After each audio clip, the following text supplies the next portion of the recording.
clap and sing along, because we will do this song, I Will Always Think of Thee.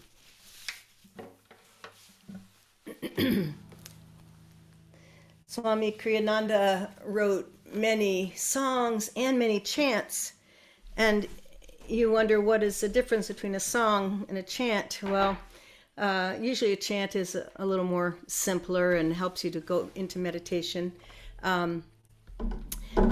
whereas a song has verses and whatnot. And this is one of these songs that's both a song and a chant. Just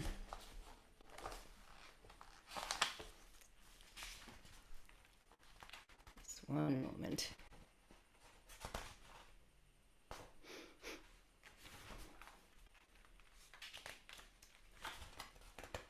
For me, whenever I give the Sunday service, oh, by the way, let me introduce myself. I'm Dhuti, and I am coming to you from Assisi, Italy right now, where I have had my home base. But this will be the last time you'll be seeing me here. Well, maybe, yeah, probably, because then I will be making my home base in New England. So I'll be seeing you at the church. Okay. I will always think of thee. And if you have songbooks, it should be in there.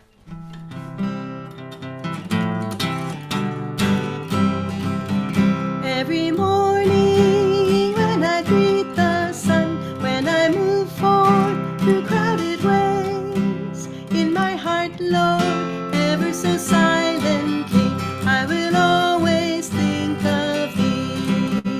In my heart, Lord, ever so silently, I will always think of thee. When I laugh for and when I cry with pain, when my best friends misunderstand, in my heart, Lord, ever so silently, I will always think of thee. In my heart, Lord, ever so silently, I will always think of thee. Dear God, my God, I am thine for eternity. Dear God, my God, I am thine eternally.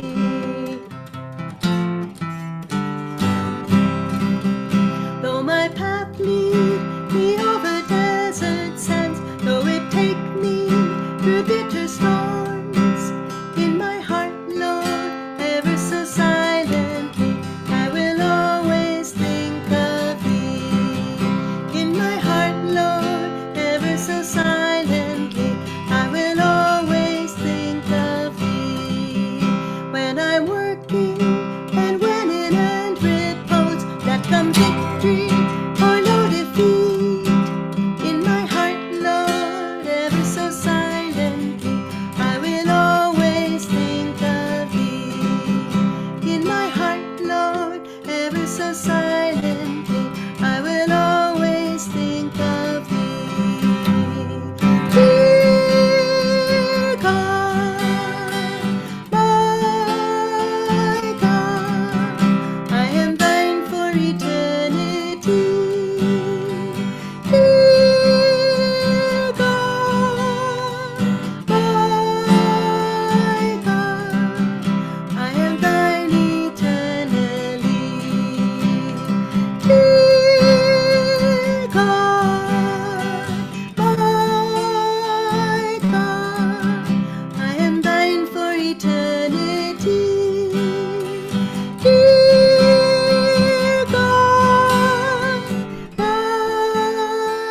God, I am thine eternally.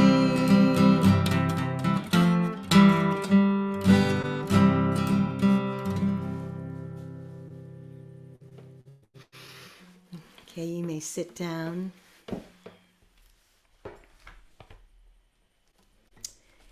And I'm going to sing another song. This is one of the first songs that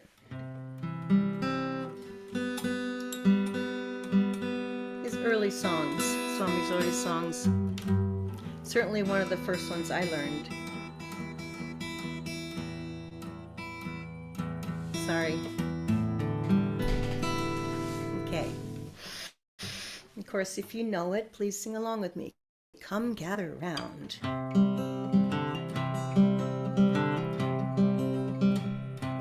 Come gather round,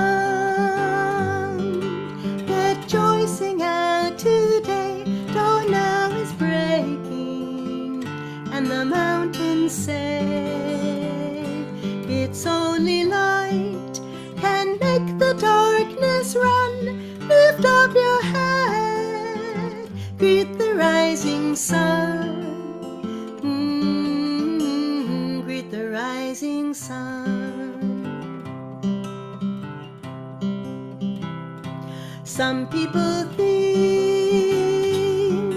to harvest happiness by weeding troubles, easing every stress. The trouble is that troubles never end. Get rid of one and you face its friend. And you face its friend.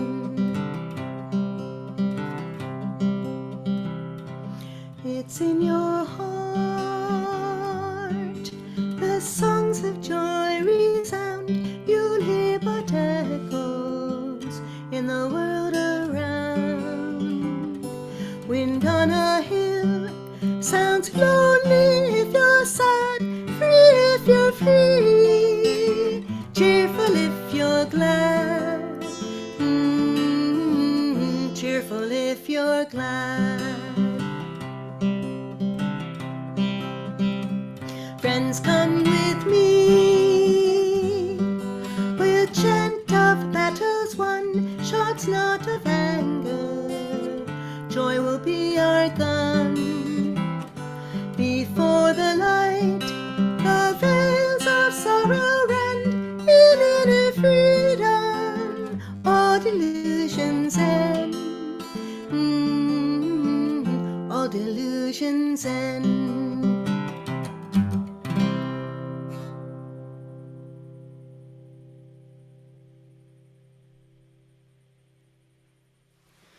Okay, now we'll take this next chant into meditation. So sit up straight with shoulders back, prepare your body, spine straight, chin parallel to the floor, relaxed but alert, awake.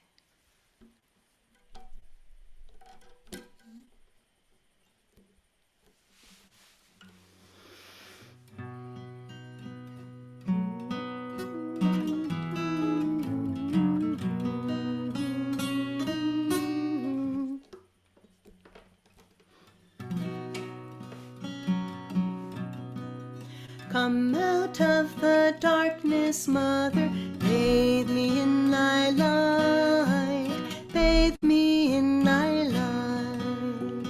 Come out of the darkness, Mother, bathe me in thy light, bathe me in thy light.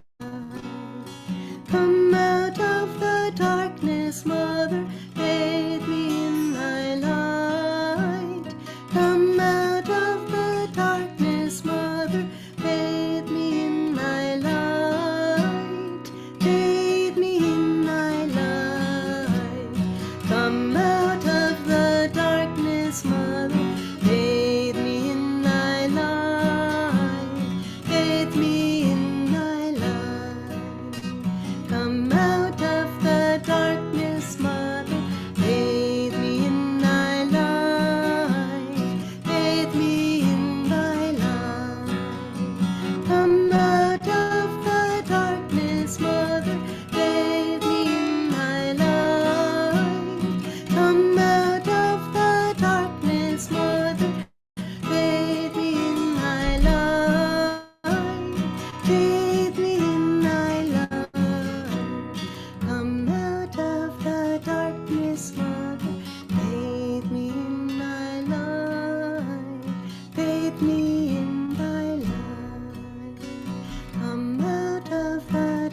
me in thy light.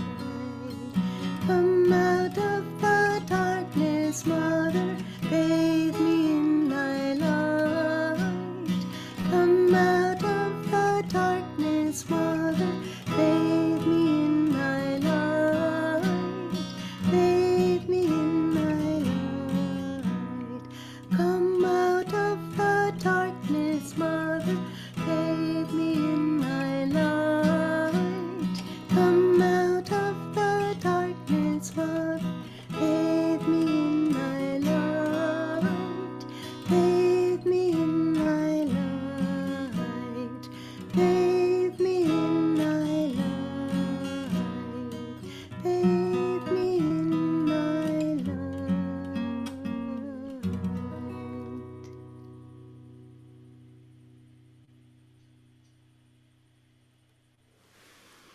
Now take a deep breath, inhale and tense every part of your body. Double breath in, exhale twice through the mouth. Again, double breath through the nose. Tense, tense, tense. One more time.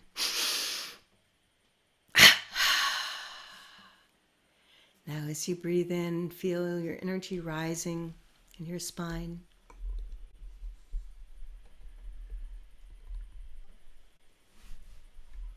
And as we meditate for 5 minutes,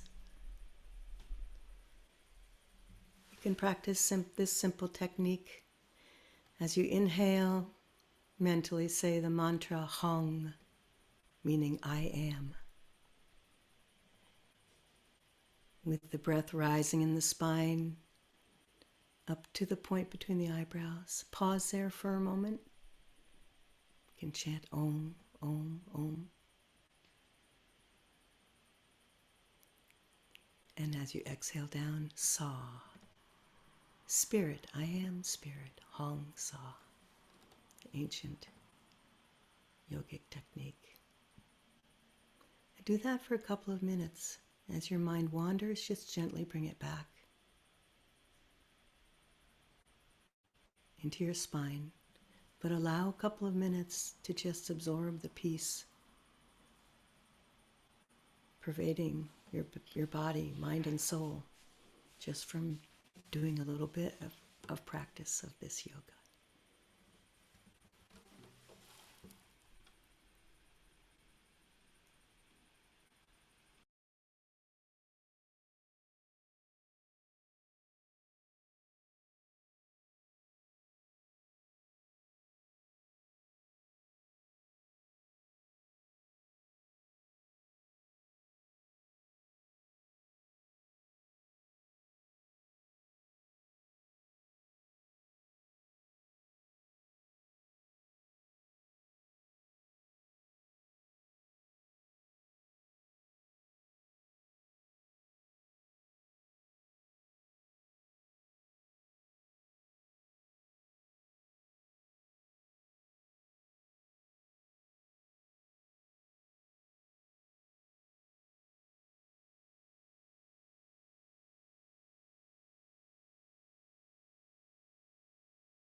remaining in this inward state. Listen to this week's affirmation for self-healing. Self-expansion. Self-expansion is the essence of all aspiration. Why do we seek to possess things? Because by acquisition we imagine we'll expand our dominion. Why do we seek to learn more? Because we think by enlarging our knowledge to expand our understanding. And why do we seek ever new experiences? Because we believe that through them we'll expand our awareness. When you stretch a lump of dough outward, it becomes not only broader, but thinner. Such often is the case when we stretch the mind only outwardly. Reaching out too far, we sacrifice depth in our lives. Self-expansion toward which all life aspires is of the spirit, an expansion of sympathy, of love, of the awareness that comes from sensing God's presence everywhere. Let us affirm with a loud voice, I feel myself in the flowing brooks, in the flight of birds, in the raging wind upon the mountains, in the gentle dance of flowers in a breeze. Renouncing my little egoic self, I expand with my great soul self everywhere. And now in a more conversational tone, I feel myself in the flowing brooks, in the flight of birds, in the raging wind upon the mountains, in the gentle dance of flowers in a breeze. Renouncing my little egoic self, I expand with my great soul self everywhere. And now in a whisper, taking it deeper into the subconscious, I feel myself in the flowing brooks, in the flight of birds, in the raging wind upon the mountains, in the gentle dance of flowers in a breeze. Renouncing my little egoic self, I expand with my great soul self everywhere. And now taking it deeper into the subconscious in silence, I feel myself in the flowing brooks, in the flight of birds, in the raging wind upon the mountains, in the gentle dance of flowers in a breeze. Renouncing my little egoic self, I expand with my great soul self everywhere. Now bringing your awareness to the point between the eyebrows, with rising aspiration, bringing it into the superconscious mind, repeat in deep silence. I feel myself in the flowing brooks, in the flight of birds, in the raging wind upon the mountains, in the gentle dance of flowers in a breeze. Renouncing my little egoic self, I expand with my great soul self everywhere. Prayer. Beloved Spirit in all that is, help me in my own nothingness to find myself one with all that is.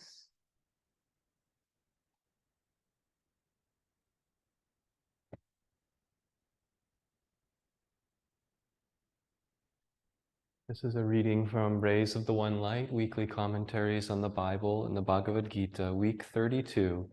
Does God hide the truth? Truth is one and eternal. Realize oneness with it in your deathless self within. The following commentary is based on the teachings of Paramhansa Yogananda. In last week's reading, we saw that the great masters themselves counseled discretion in the dissemination of truth. The counter-argument is sometimes made, but the Lord doesn't hide. He reveals his beauty in the sunsets, his tender sympathy in the rain, his wrath in the thunder, his restless energy in the brooks, his power in the sunlight. There are esoteric truths, and there are also, okay, let me read that again. There are exoteric truths, and there are also esoteric truths. There is that which is revealed impersonally and left up to us to interpret, such as the thunder in our perception of it as divine wrath, the rain in our perception of it as God's sympathy. But behind even God's most open expression, there lies impenetrable mystery. The wind blows where it wills, said Jesus in chapter 3 of the Gospel of St. John. You hear the sound of it, but you do not know where it comes from or where it is going. So it is everyone who is born of the Spirit. And Sri Krishna says in the 9th chapter of the Bhagavad Gita, by me the whole vast universe of things is spread abroad. By me the unmanifest, in me are all existences contained, not I in them. God's hidden reality cannot be understood by reasoning faculty. India's Sankhya philosophy states frankly, Ishwar Adishada, God is not provable. A willingness to seek the underlying reality behind appearances is essential for those who would know God. Thus, through Holy Scripture, God has spoken to mankind. Oh. Oh, oh.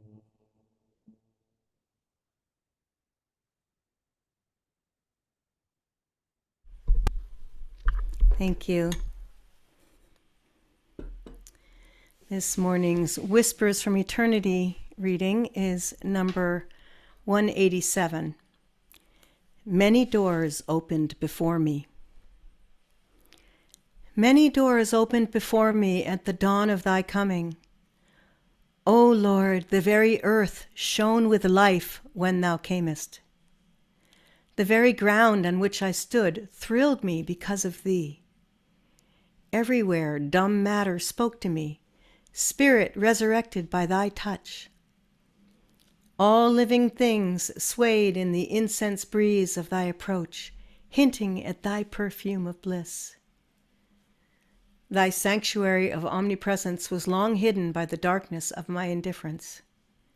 Now, on the revealed courtyard of thy temple, I find thy fountain of joy gaily bubbling, with uplifted palms of craving, with uplifted palm cups of craving.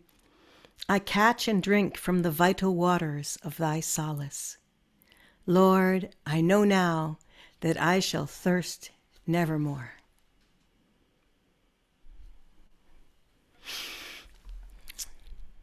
I love this affirmation, and especially because, seeing the connection with the topic today. Does God hide the truth? And you have varying answers of that, yes or no, both, and. But I love the affirmation is, I feel myself. You can't see it, but you feel the energy, the consciousness in the flowing brooks, in the flight of birds. I mean, just imagine you're standing there and this huge flock of birds flies covering the sky, and in the raging wind upon the mountains, in the gentle dance of flowers in a breeze. Renouncing my little egoic self, I expand with my great soul self everywhere. So yes and no. Of course, God hides the truth. That's what Maya is, delusion. That's the game. I don't know. He thinks it's pretty funny playing hide and seek. And at the same time, God is everywhere. And, especially we see him everybody sees him in different places, but I think most people can agree that in nature, in the natural world, it's you really just feel that presence, like the chant, "Oh God, beautiful, at thy feet, I do bow. In the forest, thou art high. In the forest, thou art green. In the mountain, thou art high. In the river, thou art restless. In the ocean, thou art grave." So, yes, God is there. But sometimes it's hard to, we get glimpses of it. But to really be constantly in the consciousness of God all the time. I mean, yes, when we're together, we're chanting or meditating or worshiping in whatever way we worship. Maybe it's just once a week, maybe it's every day, but however much time and energy we put into that part of our kind of spiritual journey, that much we will get out of it and become closer to that realization that God is everywhere, in every moment, in every molecule.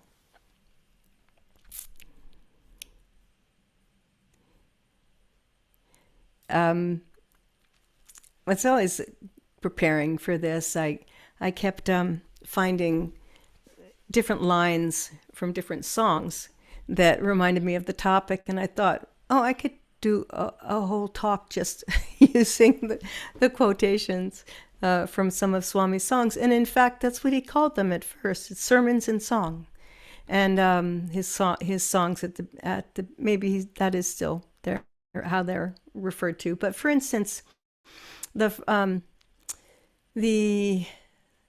song that I sang, "Come Gather Round," the line there, "It's in your heart the songs of joy resound.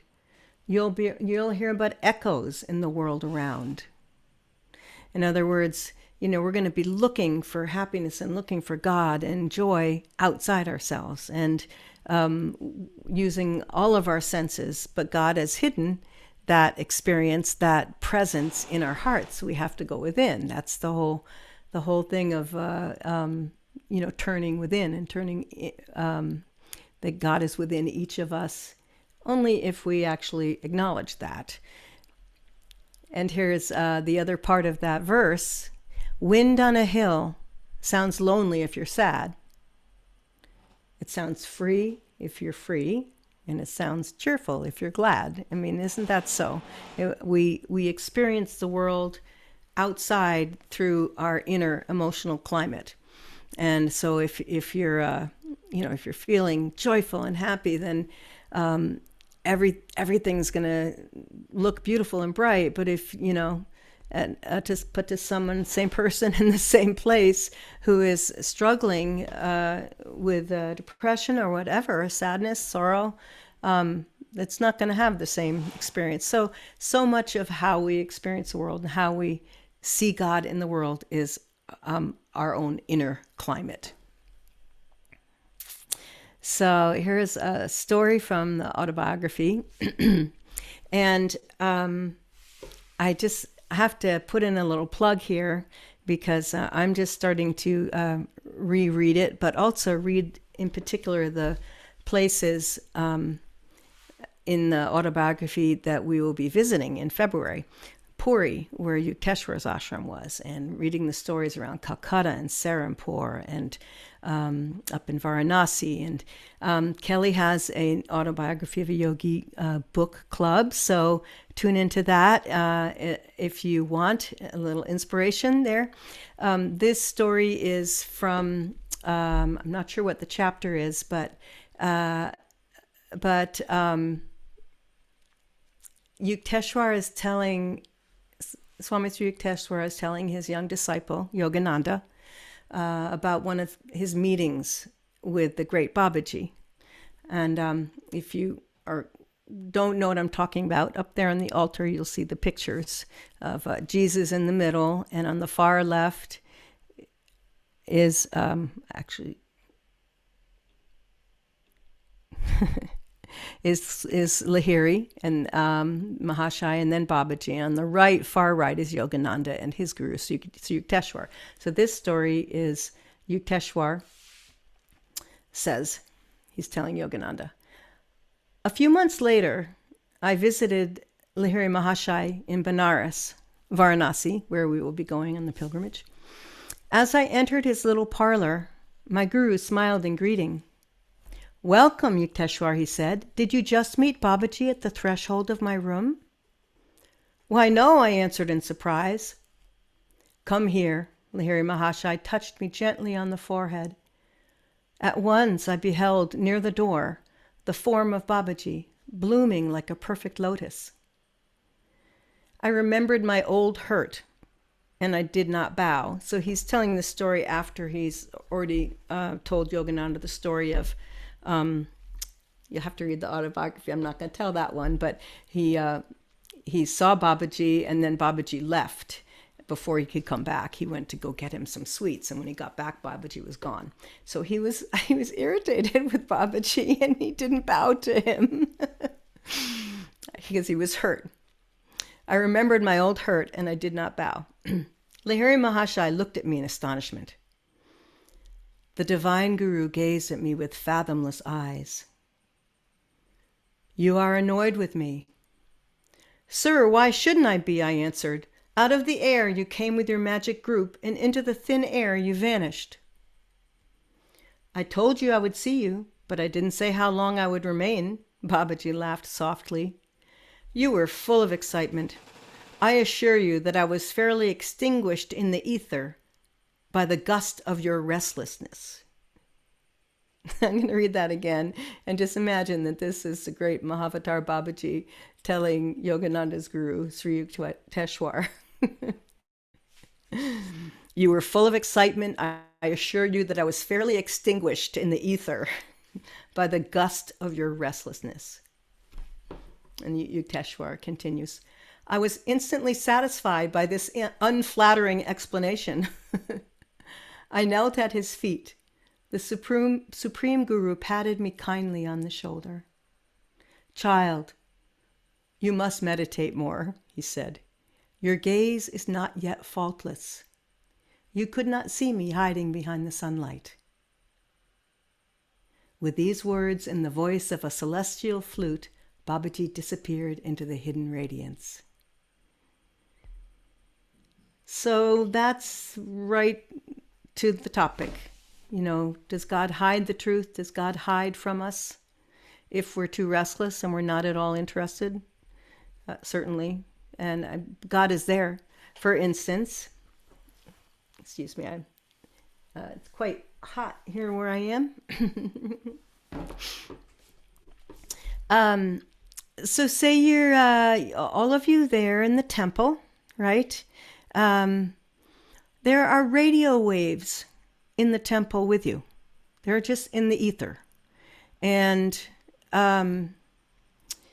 you're, are they hiding?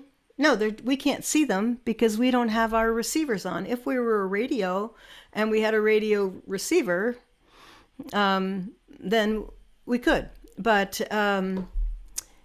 those aren't the receivers we have. And actually, I have to say, this reminds me very much of one of my favorite songs outside of Swami's music. And I've probably quoted it before because it's so perfect. It's kind of a bluegrassy song. But so I'm not going to sing it, but, you know, maybe sometime when we have a casual sing-along evening around the campfire or something. But here are the words. Come and listen to a radio station where the mighty hosts of heaven sing. Turn your radio on. Turn your radio on. If you want to feel those good vibrations coming from the joy that his love can bring, turn your radio on. And the chorus goes, turn your radio on and listen to the music in the air. Turn your radio on heaven's glory share. Turn your lights down low and listen to the Master's radio. Get in touch with God. Turn your radio on, turn your radio on, turn your radio on. So it goes on like that. But don't you know that everybody is a radio receiver? All you have to do is listen for the call. If you listen, then you will be a believer. So on and on. But actually there, as I said, there's so many songs that talk to this. Oh, thou blue sky, hast thou hidden my beloved Lord. Many chants are like that, come out of the darkness. In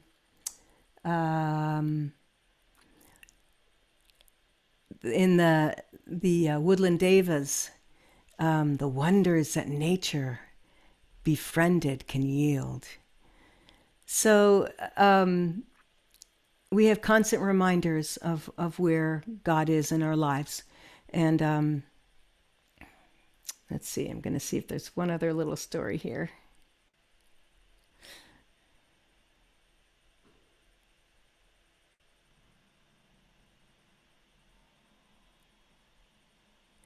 So, in the Bhagavad Gita, you have the Pandavas and the Kauravas.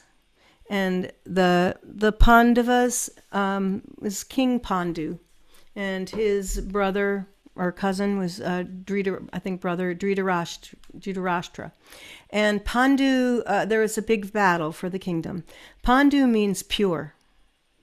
And so the whole Bhagavad Gita and Mahabharata means great story, and the Bhagavad Gita is a small part of that, where Krishna is giving Arjuna kind of a pep talk, and actually the whole handbook for life in the Bhagavad Gita. But around that one small scene is this battlefield, and the righteous noble qualities are like the Pandavas. We have we have Arjuna, who we know was Yogananda said he was Arjuna, and his 4 brothers, and great noble warriors, and then their cousins who represent the senses and the negative qualities. And so Dhritarashtra, the father, king father, he was born blind. So that represents that he's the senses. He doesn't see. He can't find things through his senses. If you try to perceive with your senses and you're blind, you're not. That's the symbolism with that. So there are kind of like 3 main steps on the spiritual path, and the first one is to withdraw the senses, and not be the radio receiver to the negative vibrations, but go inside and develop through meditation and our inner life those the actual real radio receiver to God. And we do this with our spiritual practices, and then also just mindfulness every moment, every day, to be aware, to observe and be in the moment, to pay attention. Is God trying to speak to you? If you're sitting there, for instance, texting away while someone's talking to you, then if that someone was God and you're not paying attention, you're not going to hear it. So that's number 2, mindfulness. And number 3 is to let go of the restlessness of our minds. We have mindfulness and then mind restlessness.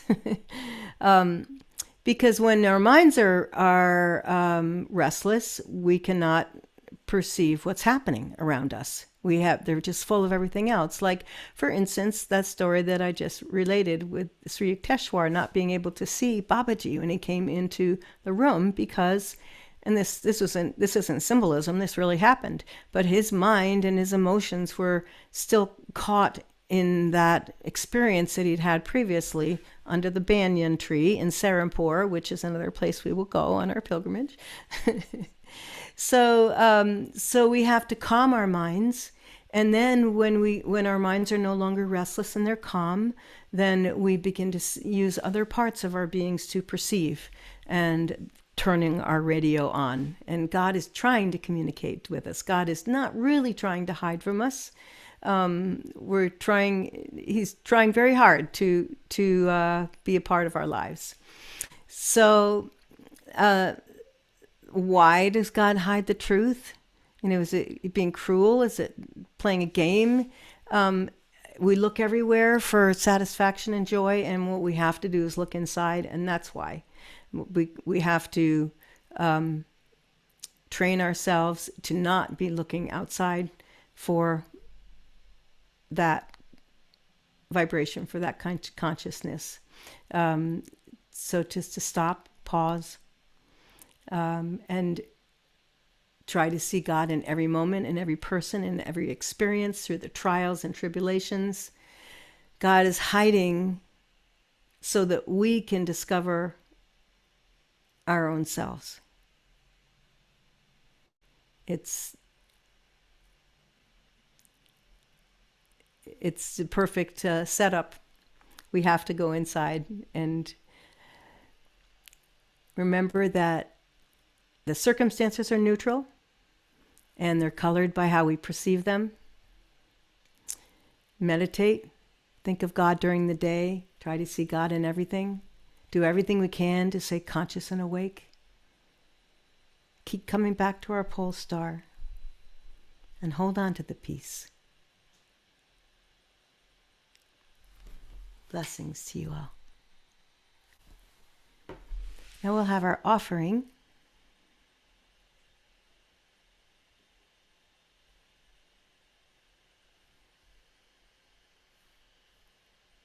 Please take what you would like to give, place it in your right hand, and repeat after me. Divine Mother, we offer to thee the fruit of our labors. Bless this offering, that it serve as a channel of thy light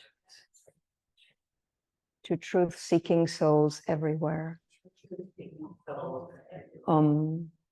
Peace. Amen.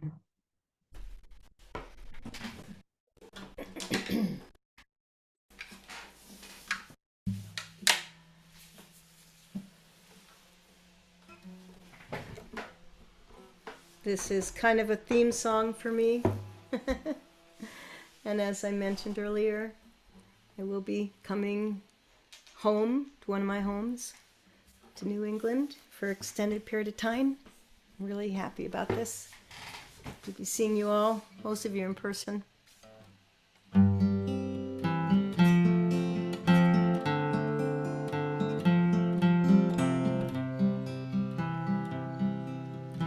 Home is a green hill, home is a wind, blowing betrayal far, far away.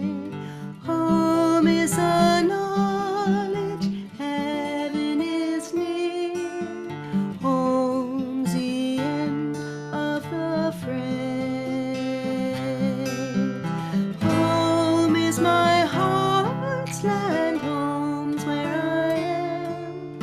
Nothing can dim the light of my soul. Home is forever, home is today. Home's a heart that is whole. Often I dream that life is a play, laughter forever and skies never gray. But when I'm silent, freed from all care, I discover my home's everywhere. Home is a green hill, home is a wind, blowing the trail far, far away. Home is a knowledge, heaven is near.